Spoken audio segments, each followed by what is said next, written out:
Hello viewers, আজকে দেখবে ম্যাথের এই ধরনের অঙ্ককে তোমরা দেখা মাত্রই খাতা পেন ছাড়া ম্যাজিক্যাল ট্রিকের মাধ্যমে এর অ্যান্সারগুলো তোমরা বলে দেবে অ্যান্সারটা কী হবে। এমনই ম্যাজিক্যাল ট্রিক শেখাবো তোমাদেরকে। দেখবে কী আছে, 1/√4 plus √5 plus 1/√5 plus √6 plus 1/√6 plus √7 dot dot dot dot plus 1/√35 plus √36।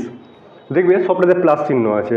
কি করবে, প্রথমে এই ধরনের অঙ্ক থাকলেই শেষে যাবে। শেষে কি আছে, √36। তো √36 কার বর্গমূল আমরা সকলেই জানি, 6-এর বর্গমূল। লিখে দিলাম এই 6টা। এবার প্রথমে আসবে, প্রথমে কি আছে, √4। তো √4 কার বর্গমূল হয় আমরা সকলেই জানি, কি 2-এর হয়। বাস 2 লিখে দিলাম। এবার দেখবে সবটাতে প্লাস আছে, প্লাসের বিপরীত কী হয়, মাইনাস। বাস এদের মিডিলে মাইনাস দিয়ে দিবে। তো 6 থেকে 2 বাদ দিলে কী হবে, 4। এটাই হয়ে যাবে আমাদের অ্যান্সার। ম্যাথের এই ট্রিকটা তোমার যদি ভালো লাগে অবশ্যই আমাদের ইউটিউবটাকে লাইক করবে এবং শেয়ার করবে।